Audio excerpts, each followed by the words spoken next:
કેમ છો? હેલો વિદ્યાર્થી મિત્રો, તમારું સ્વાગત કરું છું.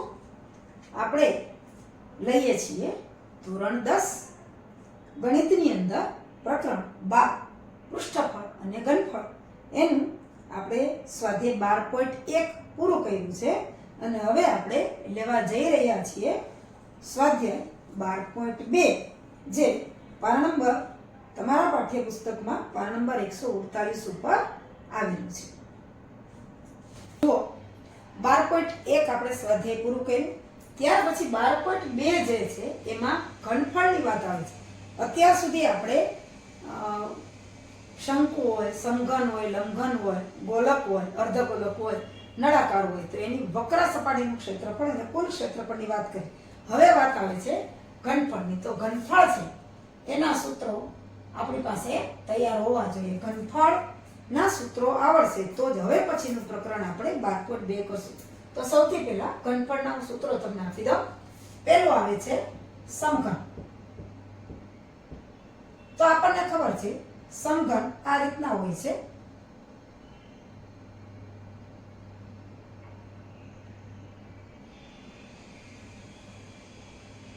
સમજવા માટેની આકૃતિ છે. તો સમઘન નું ઘનફળ, કોઈ પણ પદાર્થનું ઘનફળ એટલે તે પદાર્થે અવકાશમાં અથવા તો હવામાં રોકેલી જગ્યા, એને એનું ઘનફળ કહેવામાં આવે. તો લંબાઈ, પહોળાઈ, ઊંચાઈ હોય L ધારો કે હોય તો L નો ઘન. લંબાઈ બરાબર પહોળાઈ બરાબર ઊંચાઈ, ધારો કે એની L છે તો N ઘનફળ છે L ઘન થાય. ત્યાર પછી બીજી વાત આવે છે લંબઘન. લંબઘનનું પૃષ્ઠનું ક્ષેત્રફળ આપણે જોઈ ગયા. તો લંબઘન છે કાંઈક એમાં લંબાઈ, પહોળાઈ, ઊંચાઈ અલગ અલગ હોય એટલે એને લંબઘન કહેવામાં આવે છે. ધારો કે આ રીતના હું દોરું છું, તમને સમજવા માટે જ આકૃતિ છે.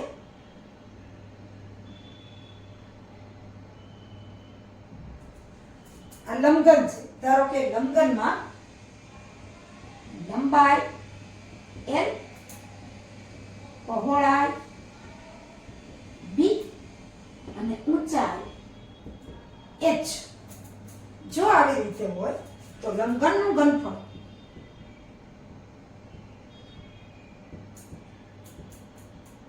લંબાઈ, પહોળાઈ અને ઊંચાઈ છે એ ત્રણેયનો ગુણાકાર એટલે કે L B H.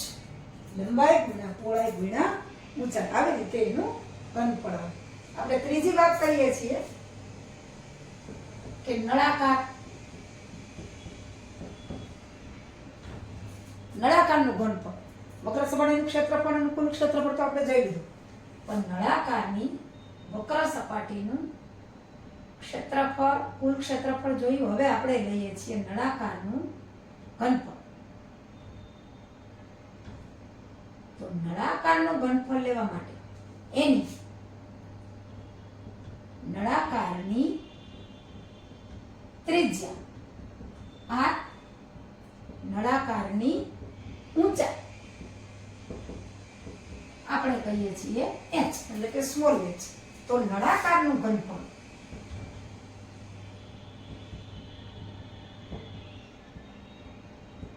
દાખલા તરીકે આ ત્રિજ્યા છે R જેને કહીએ છીએ, આ ઊંચાઈ છે h.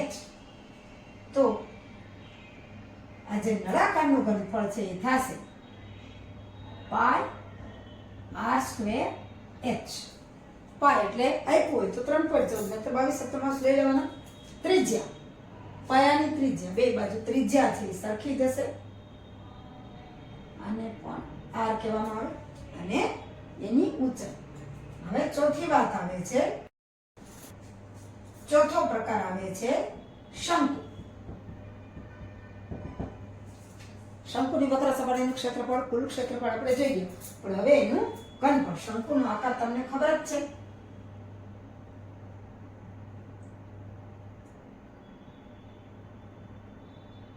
આવો શંકુનો આકાર હોય છે. તો આ જે છે એની ત્રિજ્યા છે અને આ જે છે એની ઊંચાઈ છે h અને આ તિર્યક ઊંચાઈ l છે. પણ ઘનફળના સૂત્રમાં તિર્યક ઊંચાઈની કોઈ જરૂર નથી.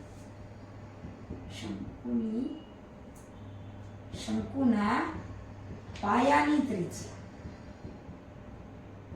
બરાબર આ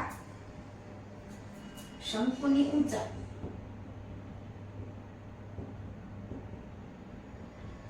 આપણે લઈએ h.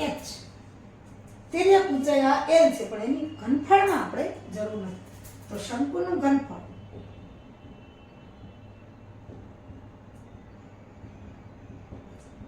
હવે જુઓ બહુ સહેલું છે. નળાકારનું ઘનફળ યાદ રહે તો એનાથી ત્રીજા ભાગનું એટલે કે 1/3 પાઈ r સ્ક્વેર h. નળાકારનું યાદ રાખો પાઈના 3 કરી નાખવાના. એ શંકુનું ઘનફળ આવે. આમાં l ની ક્યાંય જરૂર નથી. એટલે આવી રીતના સમઘન, લંબઘન, નળાકાર અને શંકુ આ 4 આપણે જોયા. એના ઘનફળના સૂત્રોમાં તમે કિંમત મૂકો તો ઘનફળના દાખલા સહેલાઈથી કરી શકાય. સમઘન, લંબઘન, નળાકાર અને શંકુનું ઘનફળ જોયું. એના સૂત્રો જોયા. હવે આવે 5મો પ્રકાર આવે છે ગોલક. બોલ જેને આપણે ગોલક કહીએ છીએ. તો ગોલક માટે 3 ડાયમેન્શનમાં આકૃતિ બનાવી હોય તો કંઈક આવી આપણે બનાવી શકીએ છીએ. ગોલકની ત્રિજ્યા આ છે.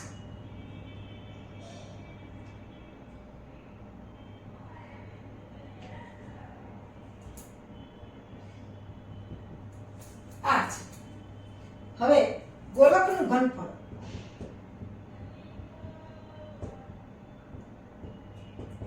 એનું સૂત્ર છે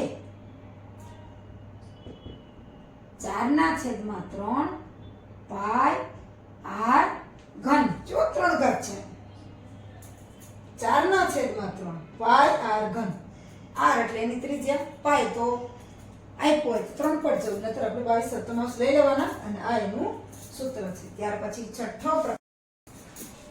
હવે છેલ્લો જે પ્રકાર આવે છે, જે છઠ્ઠો પ્રકાર છે એ છે અર્ધગોલક.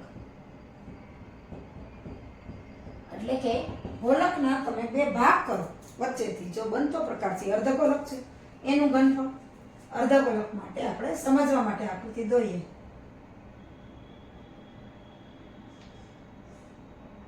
આ અર્ધગોલક છે તો એની પણ ત્રિજ્યા r જ હોય.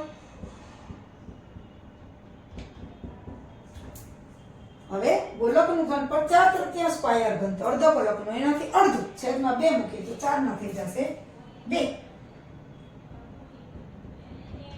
અર્ધ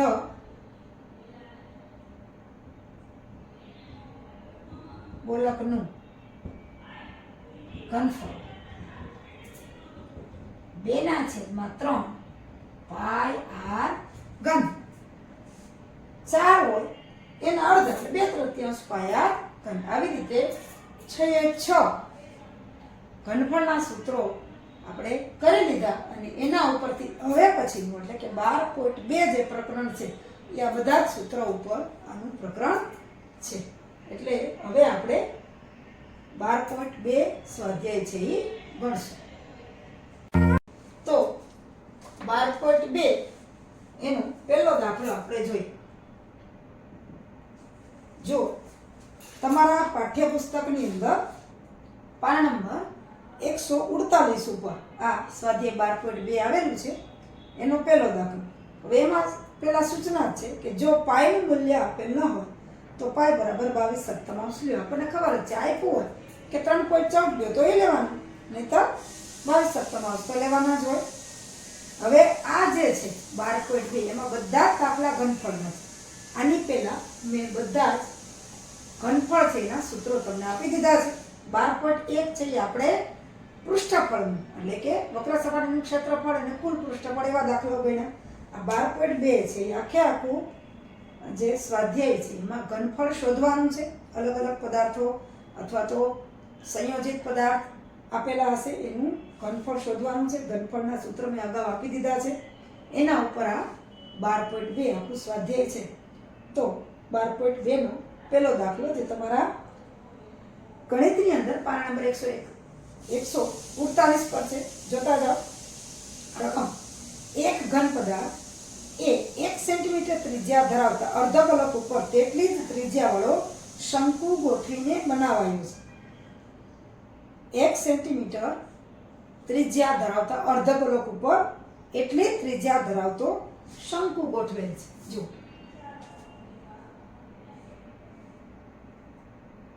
અર્ધગોલક જે છે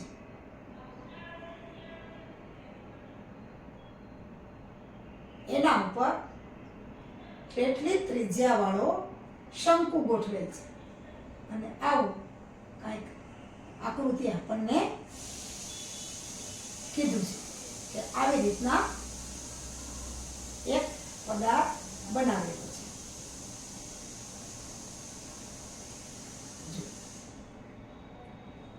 એક અર્ધગોલક ઉપર તેટલી જ ત્રિજ્યા વાળો શંકુ ગોઠવીને એક ઘન પદાર્થ બનાવેલો છે. શંકુની ઊંચાઈ એ તેની ત્રિજ્યા જેટલી જ છે. શંકુની ઊંચાઈ 1 સેન્ટીમીટર છે. અર્ધગોલકની ત્રિજ્યા પણ 1 સેન્ટીમીટર છે. ઊંચાઈ અને ત્રિજ્યા શંકુનું સરખું છે એટલે બધું 1 સેન્ટીમીટર જ છે. તો એનું ઘનફળ પાઈના ગુણિતમાં શોધો. પાઈ એટલે પાઈની જગ્યાએ આપણે જે 22 સપ્તમાંશ મૂકીએ છીએ એ મૂકવા નથી. પાઈ છે એ છેલ્લે સુધી જવાબમાં આવશે. પાઈના ગુણિતમાં શોધો. સૌથી પહેલા આપણે અર્ધગોલક ની ત્રિજ્યા r બરાબર 1 સેન્ટીમીટર જેટલી અર્ધગોલકની ત્રિજ્યા છે એટલી જ શંકુની ત્રિજ્યા છે. શંકુની ત્રિજ્યા પણ એટલી જ છે r બરાબર 1 સેન્ટીમીટર. એવી જ રીતે શંકુની જે ઊંચાઈ છે એ પણ આપણને ત્રિજ્યા જેટલી જ કીધી છે. એટલે કે શંકુની ઊંચાઈ h બરાબર 1 સેન્ટીમીટર. હવે આ બેના ઘનફળનો સરવાળો આપણે કરવો પડશે. ઘન પદાર્થનું ઘનફળ તો આપે ઘન પદાર્થ નું ઘનફળ બરાબર જો શંકુ અને અર્ધગોલક બે ભેગા છે એટલે શંકુનું ઘનફળ વત્તા અર્ધગોલકનું ઘનફળ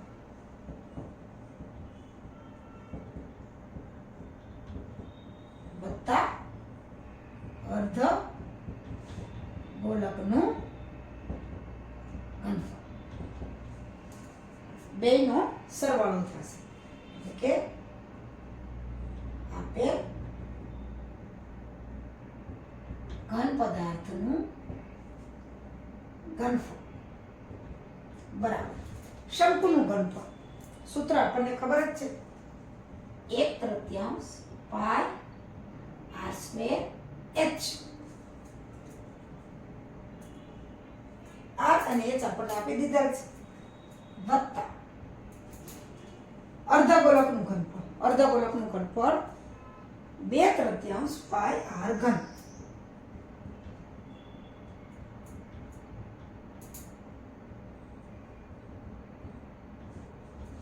ગોલક હોય તો 4/3 પણ અહીં અર્ધગોલક છે એટલે 2/3 પાઈ r ઘન. હવે આમાંથી પાઈ છે એની કિંમત મૂકવાની નથી કારણ કે આપણને કીધું છે કે પાઈના ગુણિતમાં આપો. બાકીનું આપણે સાદુરૂપ હવે કરી લઈએ.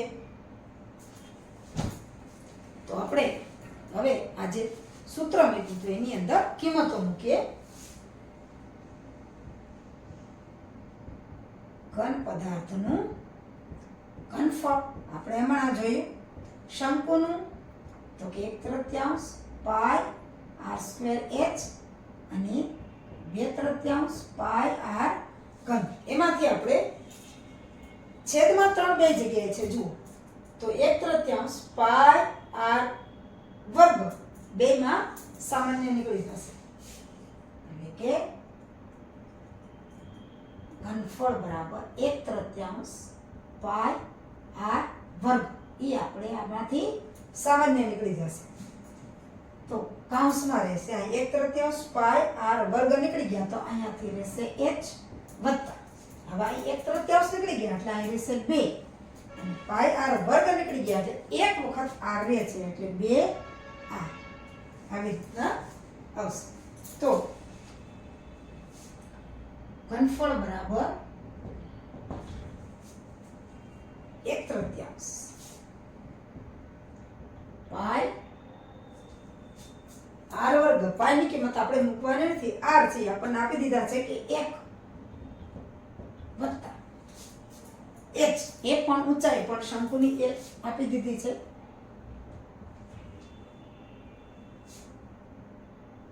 એટલે કે 1 વત્તા 2 અને આ ત્રિજ્યા પણ આપણી પાસે 1 જ છે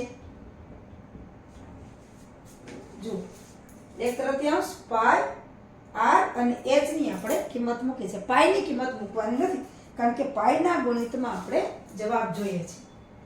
તો ઘનફળ બરાબર 1/3 પાઈ 1 નો વર્ગ 1 અને અહીંયા 1 વત્તા 2 = 2